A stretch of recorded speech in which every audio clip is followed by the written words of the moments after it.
João capítulo 6, verso 47. Glória a Deus. A palavra do Senhor diz o seguinte: asseguro-lhes que aquele que crê tem a vida eterna. Eu sou o pão da vida. Os seus antepassados comeram maná no deserto, mas morreram. Todavia, aqui está o pão que desceu do céu, para que não morra quem dele comer. Eu sou o pão vivo que desceu do céu. Se alguém comer deste pão, viverá para sempre. Este pão é minha carne, que eu darei pela vida do mundo. Então, os judeus começaram a discutir exaltadamente entre si: como pode esse homem nos oferecer só a carne para comermos? Jesus disse: eu lhes digo a verdade, se vocês não comerem a carne do Filho do Homem e não beberem do seu sangue, não terão vida em si mesmos. Todo que come a minha carne e bebe o meu sangue tem a vida eterna, e eu ressuscitarei no último dia. Pois a minha carne é verdadeira comida e o meu sangue é a verdadeira bebida. Todo o que come da minha carne e bebe do meu sangue permanece em mim e eu nele. Da mesma forma, o Pai que vive me enviou, e eu vivo por causa do meu Pai. Assim, aquele que se alimenta de mim viverá por minha causa. Este é o pão que desceu do céu. Os antepassados de vocês comeram o maná e morreram, mas aquele que se alimenta deste pão viverá para sempre. Ele disse isso quando ensinava na sinagoga de Cafarnaum. Ao ouvirem isso, muitos dos seus discípulos disseram: dura é esta palavra, quem consegue ouvi-la? Sabendo em seu íntimo que seus discípulos estavam queixando do que ouviram, Jesus disse: isso escandaliza vocês? Verso 66 agora, tá? Pula aí para mim. Verso 66 diz assim: daquela hora em diante, muitos dos seus discípulos voltaram atrás e deixaram de segui-lo. Jesus perguntou aos 12: vocês também não querem não? Não querem ir? Simão Pedro respondeu: Senhor, para quem iremos? Tu tens as palavras de vida eterna. Nós cremos e sabemos que és o Santo de Deus. Amém? Vamos orar mais uma vez? Te damos graças, Pai, pois estamos diante da Sua palavra, Tua santa e eterna palavra. E diante dela, Pai, nós nos rendemos. Diante dela, Pai, nós nos dobramos. Diante dela, Pai, nós nos colocamos, pois sabemos que não temos nada que nos satisfaça mais do que a Sua presença e a Sua palavra. Por isso, Senhor, venha em nosso favor nessa noite. Fala com cada um que aqui está, ministra aos nossos corações, e que nós também possamos estar atentos à Tua voz, com coração grato por tudo que o Senhor é. Fala conosco, em nome de Jesus. Amém? Querido, em quem você se transforma quando você está com fome? No que você se transforma, em quem você se transforma? Tem gente que quando fica com fome, meu irmão, vira um leão, fica bravo, ou fica no canto assim amuado. Você vai conversar com ele, ele não te responde, fica chateado. Quando alguém está com fome, criança quando está com fome, então vira uma enjoeira, a cara dela, vira uma enjoeira, fica chateado, fica choroso, né? O bebê quando está com fome, ele quer logo o peito da mãe para se saciar, mas tem gente que quando está com fome ou fica em silêncio, ou fica reclamando, né? Fica ali murmurando, o que foi? Não fala nada, mas está com fome. A fome transforma as pessoas. Você está com fome aí? Ou você já aventou antes de vir para cá? Né? Porque a gente com fome, a gente fica doido para acabar o culto logo, para ir embora, bater um bugão, um hamburgão, ou uma pizza, ou um churrasquinho. Né? Não reclama não, querido. Vamos aqui, aguenta nós aí. Alguns ficam inquietos, vai para lá, vai para cá, abre a geladeira, ou fica assim pensando: eu estou com uma fome, mas eu queria comer algo gostoso. Eu queria comer algo gostoso, mas não sei o que é, só sei que eu quero comer algo gostoso. Aí na geladeira tem água e ovo. O que fazer? Pergunte ao tio Márcio, ele tem várias receitas de ovo para passar para você, viu? Fica a dica. Gente, a fome fisiológica, ela é uma fome que é normal para nós, né? Vem aquele barulhinho no estômago, né? Você está quietinho conversando com alguém, do nada, brum, você fala, opa, a fome está batendo. Isso se chama grelina, tá? Você fala grelina, fica quietinha a grelina. E a grelina está ali, brum, brum. Grelina é o hormônio da fome. Da grelina fica fazendo barulho e aí ela aciona esse hormônio no seu estômago que vai direto para o cérebro e a grelina fala para o cérebro, ei, avisa aí que está na hora de comer. E aí ele fala, opa, então vamos lá, acendeu o alerta, ele vai fazer você procurar alguma coisa para comer. Por isso, estudiosos dizem, não vá fazer compra com fome no mercado, porque sua compra pode aumentar aí 30%, viu? Olha, é verdade, esses estudos comprovam. Almoce primeiro, come bem, aí você vai fazer compra. Você nunca mais vai esquecer disso.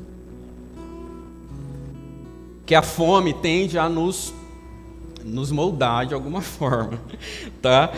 Essa é a fome normal, mas existe uma fome que tem afetado 828 milhões de pessoas, que é a fome que tem levado pessoas a morrer de inanição porque não tem o que comer.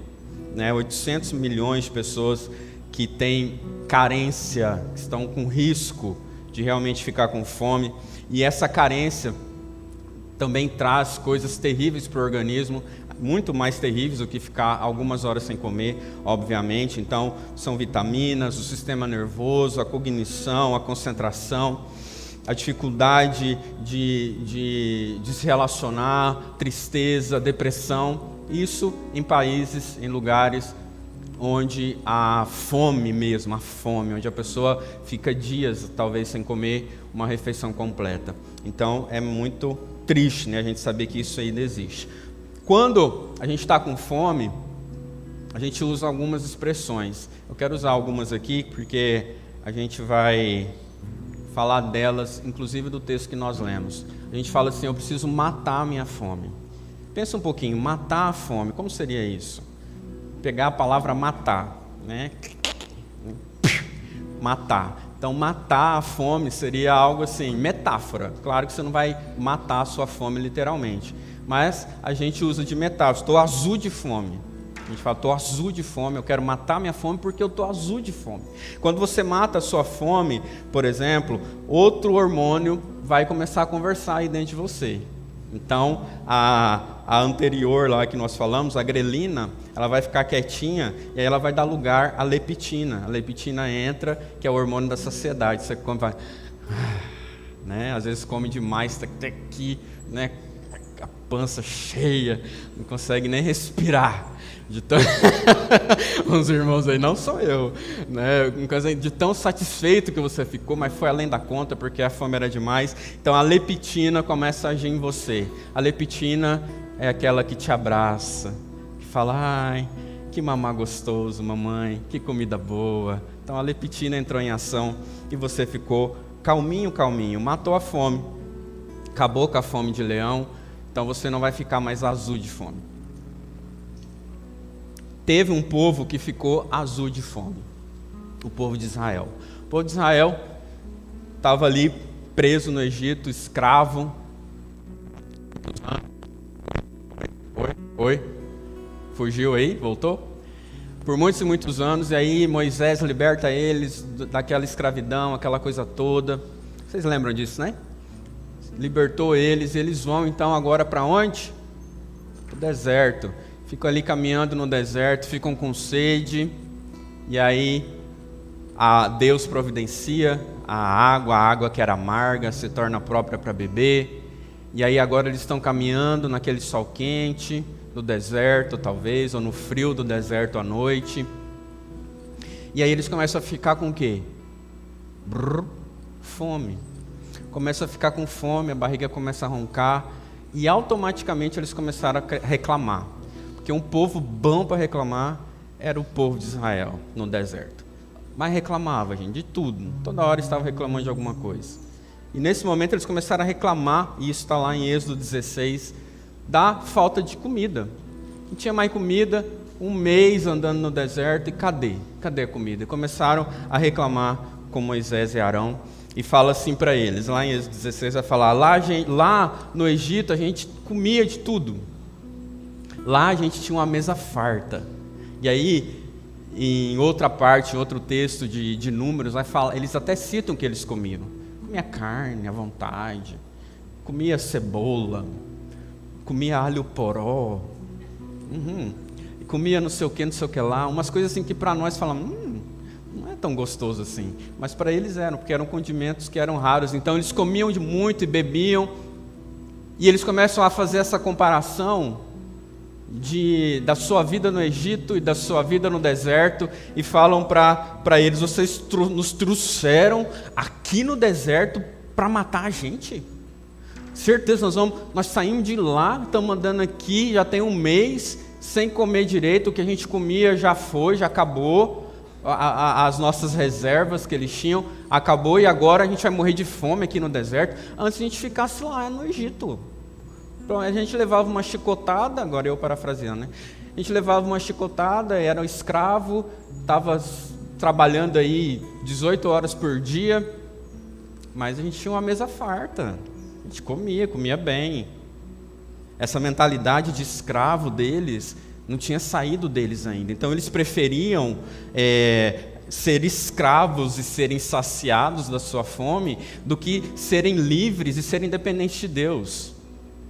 A mentalidade do Egito ainda estava tão forte neles, que é tão interessante que eles saem do Egito felizes, cantando, e aí atravessam o Mar Vermelho, depois daquela tribulação toda, e saem celebrando, e veem os sinais miraculosos do Senhor ali, visivelmente, mas quando a fome apertava, a sede apertava, eles começavam a reclamar. Reclamava demais da conta. Então, eles preferiam ser escravos de pança cheia, mas continuar escravo. Pelo menos eu tenho minha comidinha garantida no final do dia. Irmãos, isso aqui serve muito para nós também, porque muitas vezes nós queremos na nossa vida o que é palpável, o que é visto, do que viver dependente do Senhor. Nós queremos viver com tudo à mesa, tudo visto, tudo maravilhoso, tudo previsível, do que está em harmonia com a vontade do Senhor. Isso é muito sério, porque nós olhamos para a mesa, daquilo que tem, olhamos para a conta do banco, olhamos para isso, para aquilo outro, não sei o que lá, não sei o que lá, e às vezes Deus está querendo te levar a um nível maior de dependência e de confiança, mas seus olhos estão aonde? Naquilo que você pode tocar, cheirar e comer. Então, ir para esse nível de dependência, às vezes você vai ter que fazer uns jejuns aí. Às vezes você vai ter que abrir mão de algumas coisas aí. E isso é o moldar de Deus na nossa vida. É o moldar de Deus. Eu lembro quando eu saí do escritório onde eu trabalhava, isso tem muitos anos, e vim aqui para esta igreja que estou pregando há alguns anos atrás, há 12 anos atrás. A proposta era a seguinte: na época eu tinha uma sociedade no escritório e tinha aqui a igreja. Eu ia pastorear os adolescentes.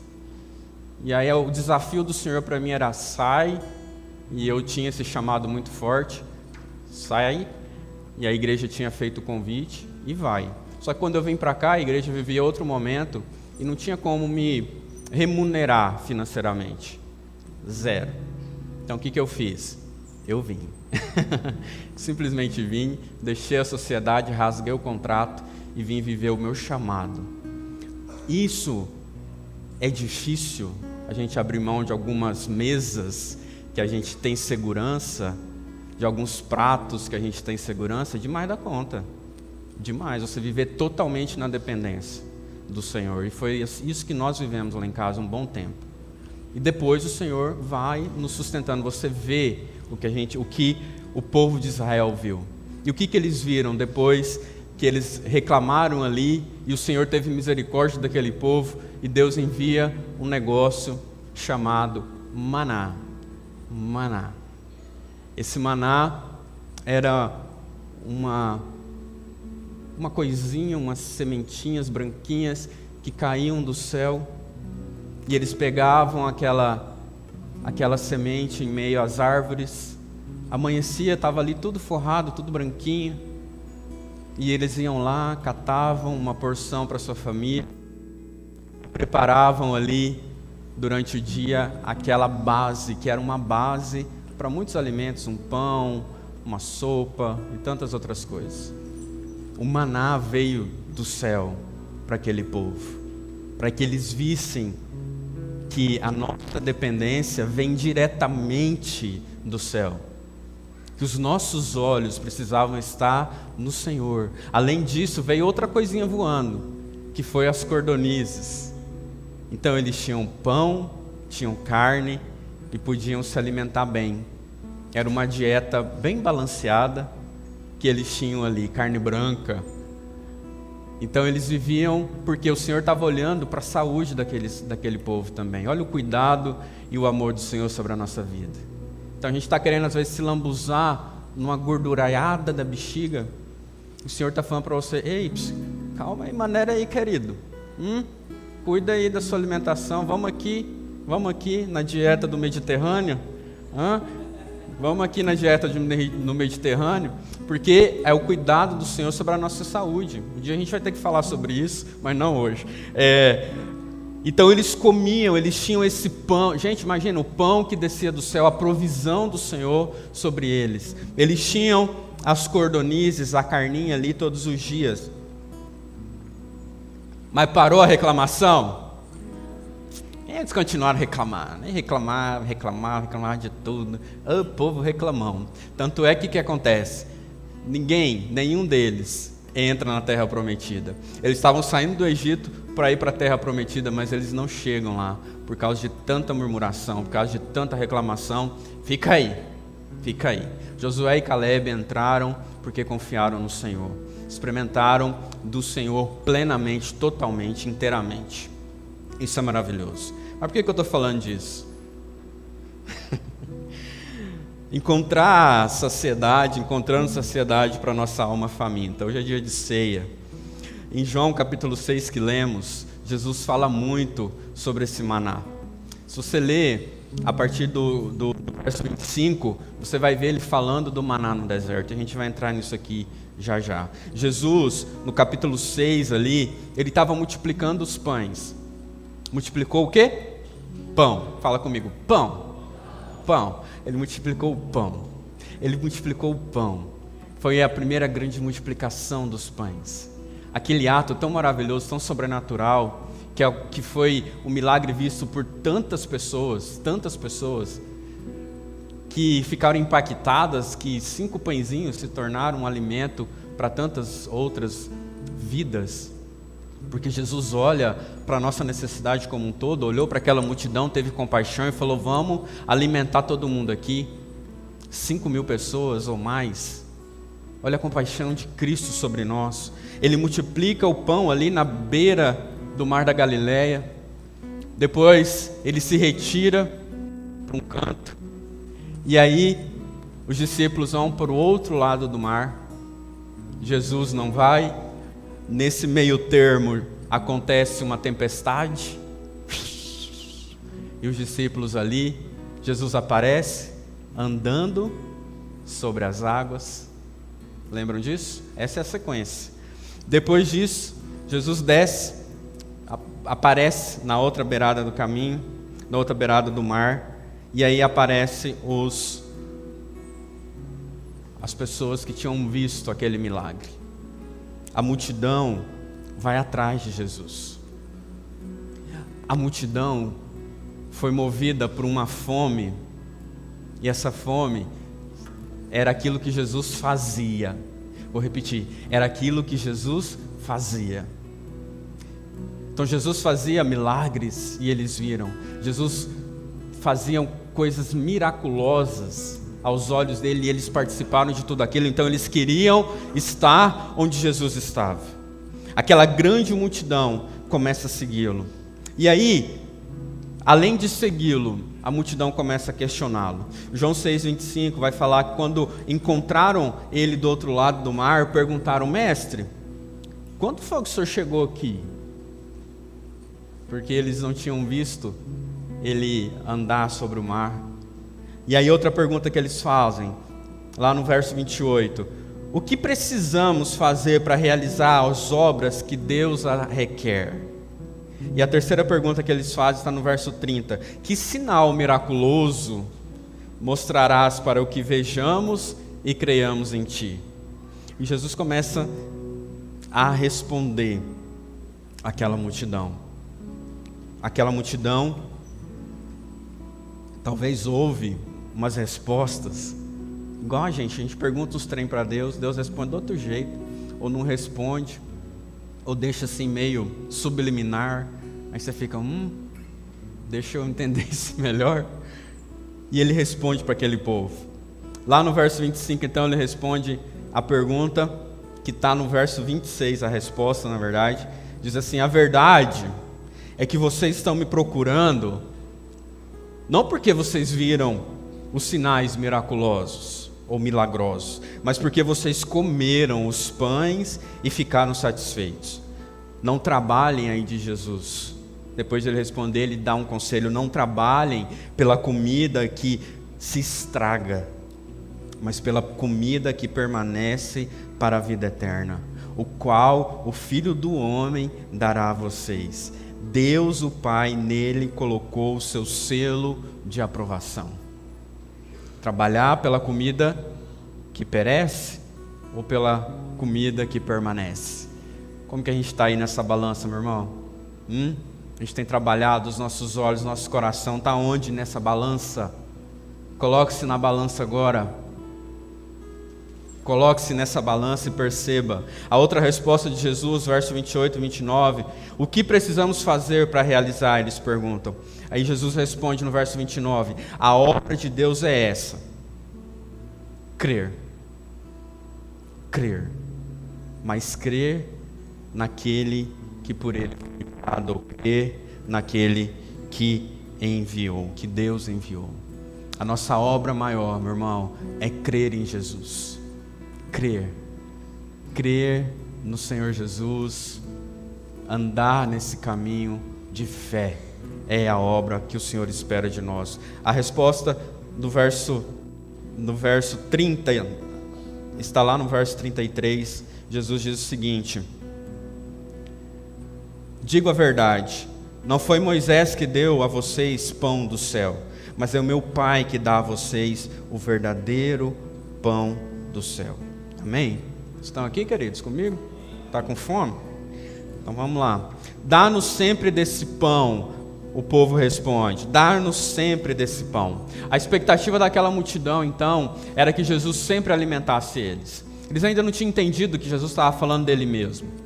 Dá-nos sempre desse pão. Ou seja, sacia a nossa fome quando a gente precisa, porque eu não preciso trabalhar muito, para que eu tenha sempre aqui na minha casa o sustento que eu preciso. Então dá sempre, eu não quero sofrer, eu não quero me preocupar, né? Então Jesus, em sua graça, em sua misericórdia, entende aquele povo, mas quer levar eles a uma compreensão maior. E aí é que a gente vai encontrar saciedade para nossa alma faminta. Verso 35, irmãos, diz o seguinte: Jesus declara: eu sou o pão da vida. Eu sou o pão da vida. Aquele que vem a mim nunca terá fome. Aquele que crê em mim nunca terá sede. Amém? Qual é a fome da sua alma? Qual é o desejo, o prazer, a expectativa que você tem? Talvez a fome da sua alma seja ser curado na dor, a dor da sua alma, do seu coração, ou de uma enfermidade. A fome da sua alma talvez seja que os desgastes da sua vida sejam eliminados, que você tenha descanso, conforto, a paz, alegria, contentamento, energia, força na fraqueza. A fome da sua alma, você quer que ela seja sanada. Jesus também diz que aquele que tem fome, sede de justiça, esse será saciado. E é a fome, a sede de santificação, de salvação, de glorificação, de ter uma vida de fato eterna com Cristo, onde a eternidade começa e já começou aqui, agora, para mim e para você, meu irmão. A eternidade já começou. Jesus declara: eu sou o pão da vida. Verso 38, ele vai dizer: pois desci do céu, não para fazer a minha vontade, mas para fazer a vontade daquele que me enviou. E essa é a vontade daquele que me enviou, que eu não perca nenhum dos que ele me deu, mas os ressuscite no último dia. Porque a vontade do meu Pai é que todo que olhar para o Filho e crer nele tenha a vida eterna, e eu o ressuscitarei no último dia. Amém? É olhar para Cristo, querido. É olhar, não tirar os seus olhinhos de Jesus. É olhar para essa mesa que tem esse pão da vida que é Cristo e não se perder nela. Cristo é tudo que nós precisamos, o pão vivo que desceu do céu. E aí nós vamos para o texto que nós lemos quando ele diz, verso 47: asseguro-lhes, aquele que crê tem a vida eterna. Eu sou o pão da vida. Os seus antepassados comeram maná no deserto, mas morreram. Todavia, aquele que está aqui está o pão que desce do céu, para que não morra quem dele comer. O próprio pão do céu estava ali diante dos olhos daquelas pessoas, daquela multidão. E ele continua dizendo, meu irmão, verso 51, eu sou o pão vivo que desceu do céu. Se alguém comer desse pão, viverá para sempre. Este pão é a minha carne, que eu darei pela vida do mundo. Aquele que come desse pão, que é Cristo, tem a vida eterna. Depois que ele começa a falar de comer da minha carne, o povo começa a murmurar de novo. Eles começam a falar: como assim? Como assim comer a carne de Jesus? Aliás, esse aí não é o filho da Maria? Olha no verso 42, não é o filho de José, o carpinteiro? Não conhecemos seu pai e sua mãe? Como que ele pode dizer que desceu do céu? Eu vi esse menino brincando aqui esses dias. Ele era meu vizinho, brincava. Jesus ali andando no meio das outras crianças e agora se declarando o pão do céu. Então o povo começa a entrar em parafuso e começa a entrar em conflito, e era exatamente isso que Jesus queria, para trazer um despertamento de quem ele era. E essas confusões às vezes vêm na nossa vida para a gente entender quem Cristo é na minha vida.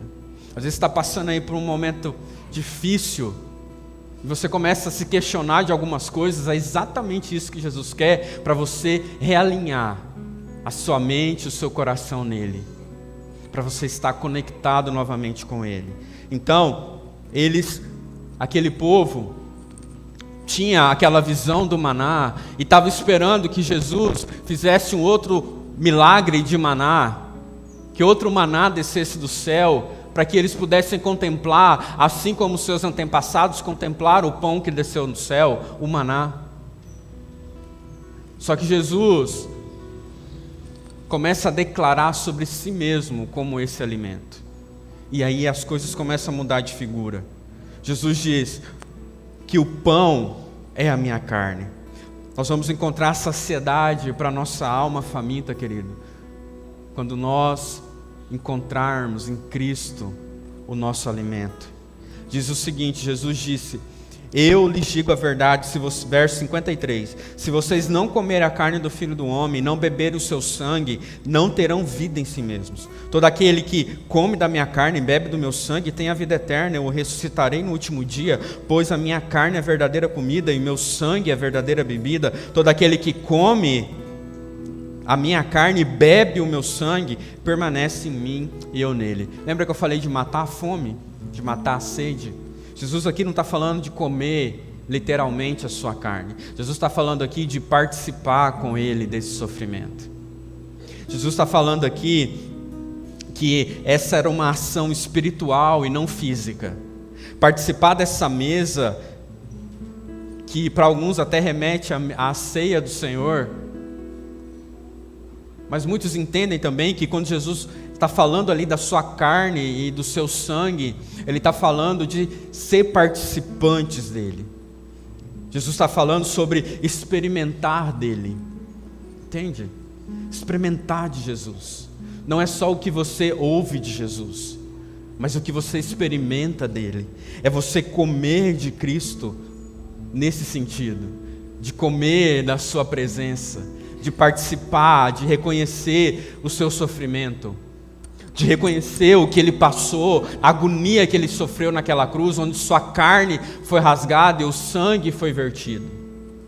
De você reconhecer que essa é uma realidade para mim e para você, meu irmão, que vai para além de nós, que tira os nossos olhos de nós mesmos e olhamos agora para Ele, porque Ele está declarando que Ele é o pão vivo.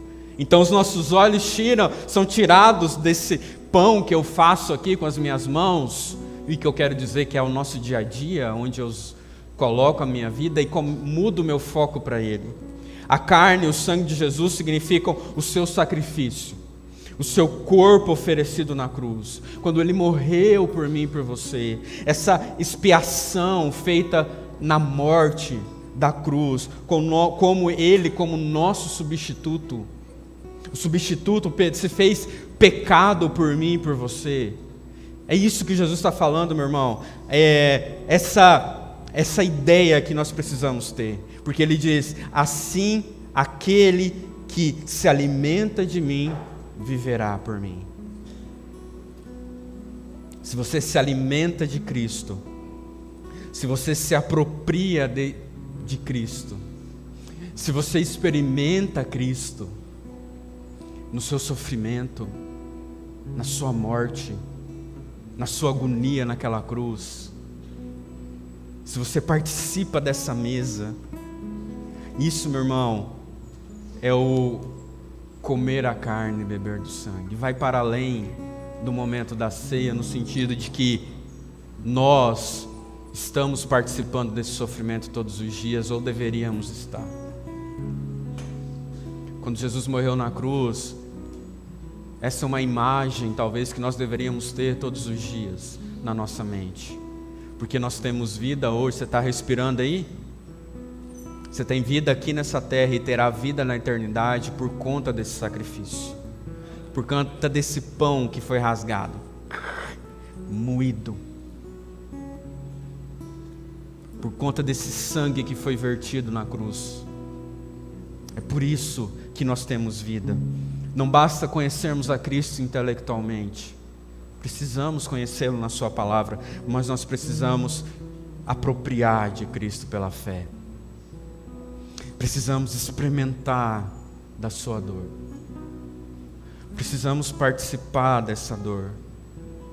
Precisamos ter intimidade com esse Jesus. Precisamos amar o que Ele ama e detestar o que Ele detesta.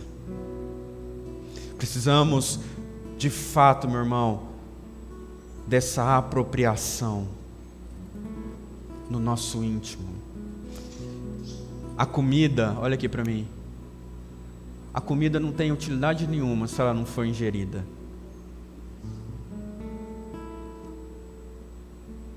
Assim é da nossa experiência com Cristo. Cristo está aí. O seu amor por nós está aí, ó. E a gente tem que ficar apelando muitas vezes para que você volte para Jesus, para que você queira mais de Jesus. Sendo que o seu amor está exposto. Cristo, meu irmão, estava lá naquela cruz totalmente exposto.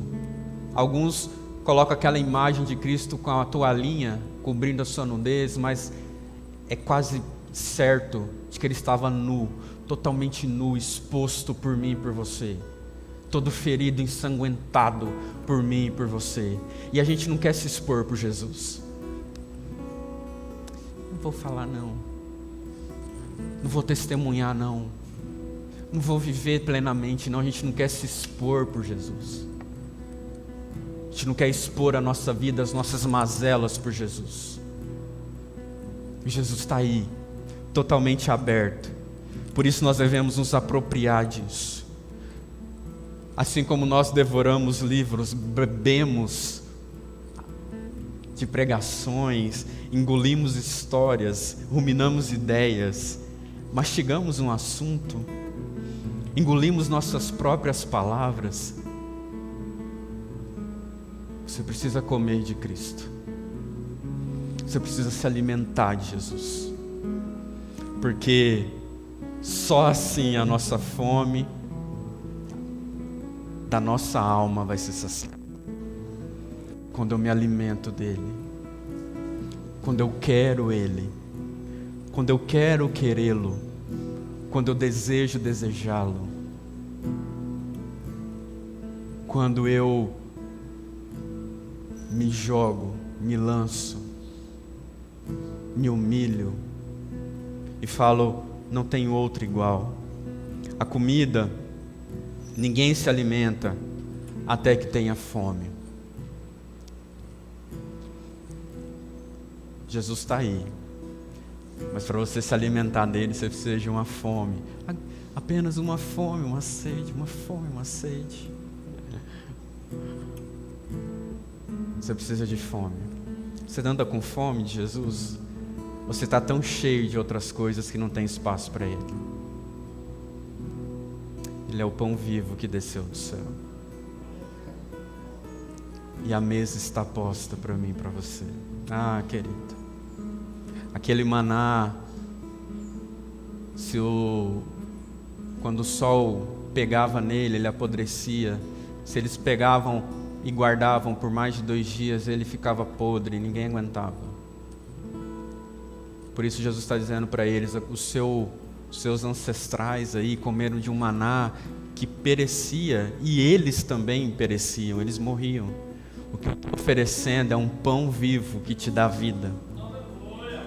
O que eu estou te oferecendo é alimento para a sua alma, que vai durar para essa terra e para a eternidade. O que o Jesus está me oferecendo é um alimento que não perece, que não acaba. É uma mesa farta todos os dias, que é a sua presença, meu irmão. O que Jesus está me oferecendo é mais do que eu consigo conquistar com dinheiro, com fama, com sexo, ou seja lá o que for. O que Jesus está me oferecendo é algo transcendente, que extravasa e que atravessa a minha vida e que me leva para a eternidade. O que Jesus está me oferecendo para mim e para você é vida. É vida, é alimento, é força, é uma dieta espiritual para que você viva uma vida feliz e completa nessa terra e na eternidade, uma vida em abundância, uma vida plena. Isso está disponível para mim e para você em Cristo Jesus. Ele é o pão, ele diz, eu sou o pão, eu sou esse pão. Quem de mim se alimenta, por mim viverá. Aonde está a sua fome? Você está aí meio cambaleando, porque a sua fome, você está se alimentando em outros lugares. Você está buscando em outras fontes. E existe um pão. E nós temos essa promessa. No verso 54 vai falar, todo aquele que come a minha carne, bebe meu sangue, tem a vida eterna, e eu ressuscitarei no último dia.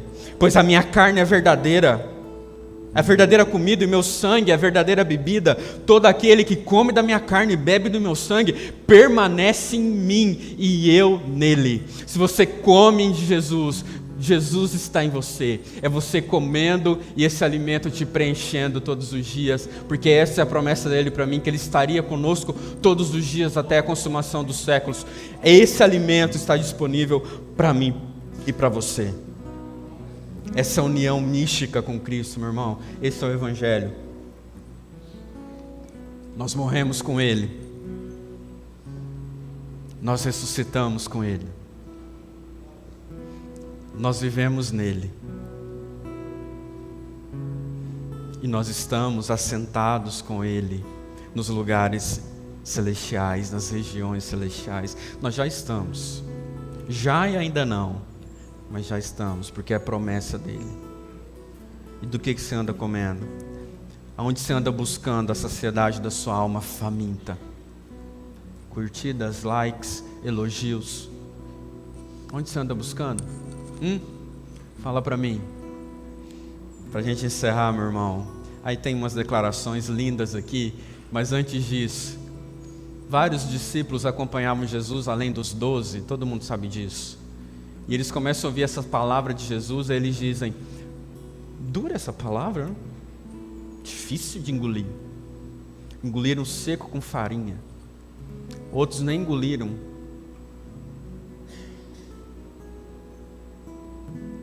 E eu fico olhando, tentando imaginar a mente dos 12, dos discípulos, ouvindo tudo aquilo. Diante de tudo que eles já tinham ouvido de Jesus, parece que naquele momento eles fazem uma retrospectiva. Não tem? Vai chegando no fim do ano e já fazendo retrospectiva. Na minha cabeça, não sei se isso aconteceu, mas parece que eles ficam, os 12, olhando aquilo, e Pedro olhando aquele discurso duro, e talvez se emocionando com aquilo tudo, e vendo o povo reclamando e falando: não, é duro demais, é difícil demais ouvir isso. Jesus, com uma pregação, meu irmão, uma pregação dele, esvaziou a igreja. Imagina eu pregar aqui, vocês virar a costa, ficar só a Lília, a Elisa, minha sogra, Iromar, só a família, né? E todo mundo vai embora. Triste pro pregador isso, né? É triste. Mas Jesus estava nem aí, não.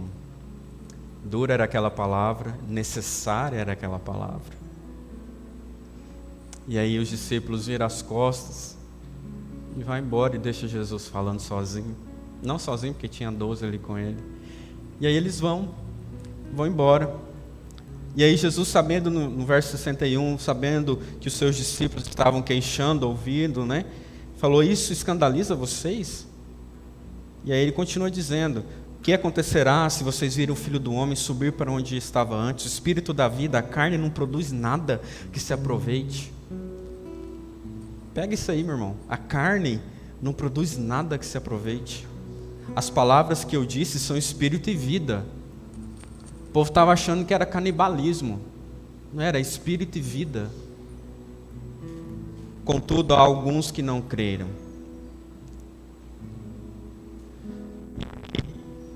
Esses, verso 66, daquela hora em diante, muitos foram embora, só para confirmar o que eu já falei. 6. E aí Jesus vê aquela cena, aquele monte indo embora.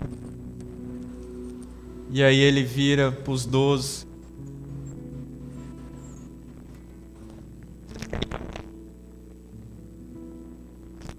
Bem, vocês querem também? É como se Jesus estivesse falando isso. Vocês querem também? Está aberta.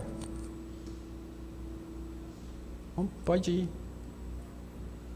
E aí eu estou aqui com a minha cabeça no Pedro, fazendo a sua retrospectiva de tudo que ele viu e ouviu. E aí ele responde um negócio que virou música, uma frase que virou música, que são cantadas e recontadas por tanta gente. Está nesse contexto de uma palavra dura, de um maná que perecia e de um pão vivo que desceu do céu. E ele diz: Senhor, para quem iremos? Tu tens as palavras de vida eterna. Em outras versões: para onde iremos nós, se só tu tens as palavras de vida eterna? Contextualizando para aquilo que eu estou pregando, aonde nós vamos saciar a nossa alma faminta, se só o Senhor tem esse alimento que eu preciso? Onde eu vou buscar alimento para minha alma, se é só o Senhor que tem tudo o que eu preciso? Irmão, isso é algo para a gente sondar o nosso coração e as motivações dele, e fazer uma análise de onde é que a minha